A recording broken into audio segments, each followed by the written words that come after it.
Sameer Mehta. I'm the Vice Chairman of Dr Methos Hospitals. I'm also the Chief Investment Officer of the Atlas Family Office. I think technology has been advancing at a pace that's faster. The half-life of anything new like your mobile phone, I think, lasts for less than 2 years today in most of our new generation. In healthcare, the CT machine will try and milk it for 10 years. That's if you're a sensible hospital. So I think one of the key trends is we're clearly seeing a lot of technology knocking on the door of healthcare. The challenge, I think, is there's so much coming that we don't actually know what we should implement and what we shouldn't implement, because the counter challenge in healthcare is sometimes the costs of healthcare keep going up, and if we can use technology to bring those costs down, I think we have a huge opportunity.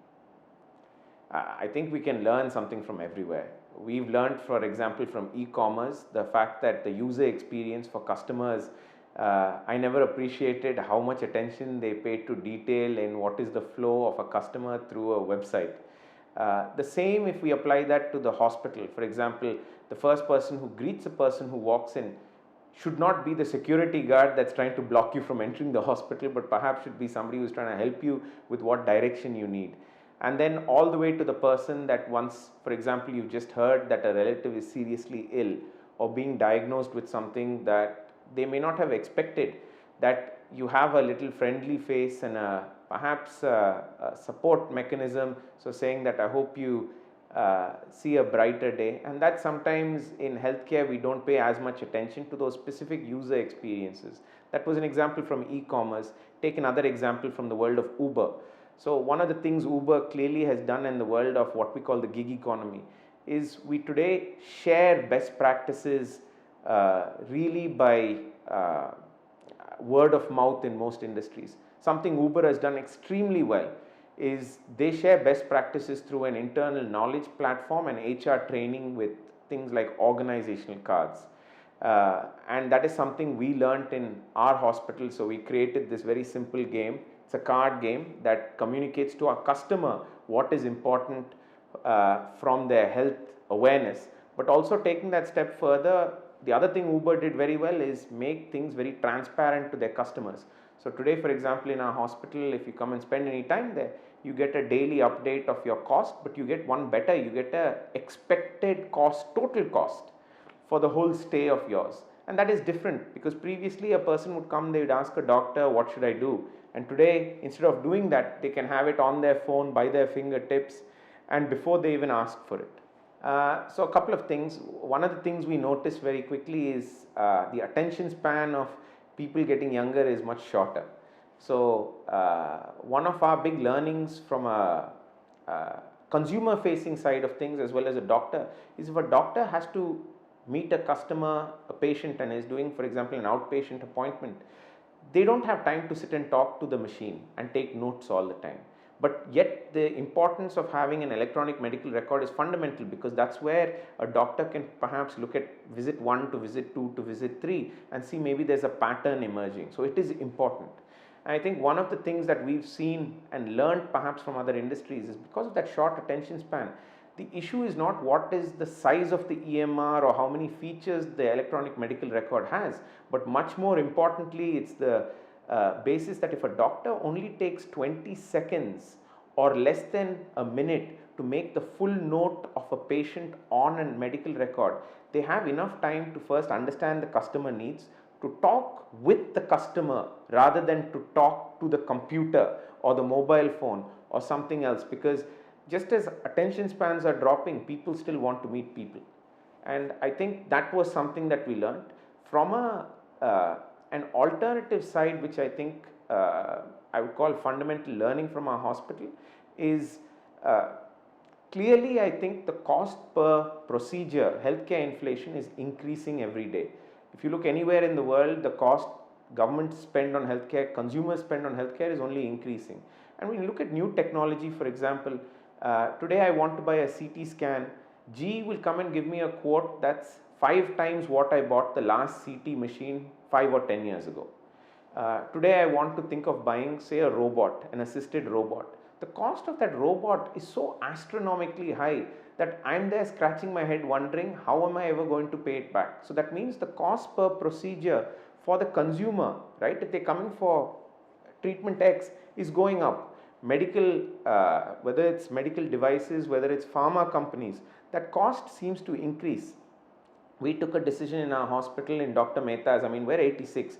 Our primary target audience, if we're honest about it, is a person who is middle income, just like most of us, or somebody who is perhaps a little bit lower, who they want good treatment, they want safe treatment, and they want to kind of like come in feeling confident and walk out feeling much better than they felt yesterday. And if they have to pay more of their pocket than frankly that they think they should pay or they can afford, I think we're not doing service to them. So I think fundamentally, if the cost per procedure is what we can focus on, and what we have successfully done at Dr Methos, if we're honest about it, for many years the cost of delivery, so we're a hospital that crossed 1 million deliveries 2.5 years ago, right? And we take great pride in that. But one of the sad realities is maybe when we started in my grandparents' time, the cost of those deliveries was not so much, but perhaps a lot in those days. When we hit, for example, 2012, 2013, the cost of a delivery at our hospital was a lakh and a half. Today, if you're a customer, you come in for a package for 25,000 rupees for a delivery, right? And if you can't afford it, we will write the rest of the check and you will get it done at 15,000 rupees. Now, that is not the same as if you'd have done and bought all the equipment, all the drugs, all the let's say disposable gloves and things that you typically have in a labor ward in most hospitals. You can't afford that with those kind of setups. So we had to think very differently, and we only did that by learning from the best practice of another industry, right? How do you reduce use, for example? How do you reuse very differently?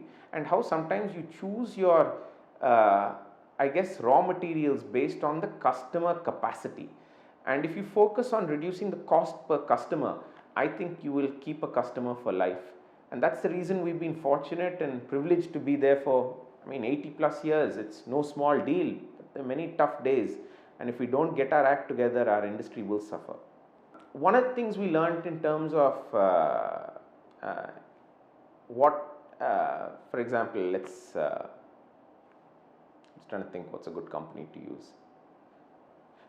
How, for example, TVS communicates with its agents, right? So the world of manufacturing is, people think, very odd and sticky, but they have standardized many processes and systems. So if you look at one of the things, fundamental pieces of quality, it's the capacity to standardize a lot and prescribe a lot of aspects so that your routine activities become simple, and the non-routine activities, you've got a process that you can just pick up and you can use. So if you're, for example, a person who's new in the hospital, you just pick up a sheet and go down it, right? So really simple aspect is when HR used to, for example, train a new staff, especially housekeeping staff. How did we do it? We'd call them in, we would maybe talk to them for a 1-hour lecture session. And most people know that as adults grow older, the capacity to hold useful data in a brain, a 1-hour session translates into 1 minute of learning and memory. So that value didn't help. So what did we do? We looked at how TVS trained their agents, people who have really short attention spans and people who are not dissimilar to some of our housekeeping staff and security staff.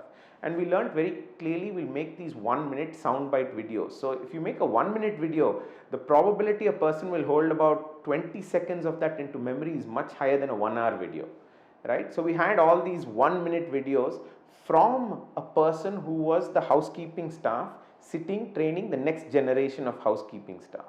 And what you see is when a person connects, because that person is sitting in front of you with a video they've just seen, they click. And because it's a very standardized rote-based system, meaning this is the system you follow in a routine, this is the system you follow in a non-routine, when you have a surprise, things work very different. Perfect example is we had the floods in Chennai 2.5 years ago. One of the things, this was an event we'd never foreseen, but we had prepared for emergency evacuation. We had prepared for emergency management, for example, when you lose critical supplies. So we knew, for example, we may not get oxygen. We knew we may not get gas and diesel for our generators very easily. So one of the things we did was we just triggered a process that said, let's make X amount of cylinders available. Let's make sure it comes from 2 different sides of the city. So that was something that some of the other hospitals hadn't thought through as well, and therefore unfortunately there were people who lost their lives because in some cases they didn't get the oxygen in time to save the life of the customer on a ventilator. Whereas in our hospital, because we had that continuous supply, people are confident. The other thing we learnt is, when you have a problem, what do you do with staff? So if a staff member of our family is not feeling confident of their own safety, of their house's safety, or their kids' safety, part of their mind share is not here. So what we did is, very quickly when the flood started, we split the entire team up into 2, critical and non-critical. Non-critical staff, we asked, just like we learned from TVS, you can perhaps go home, but subject to critical tasks, critical teams being available.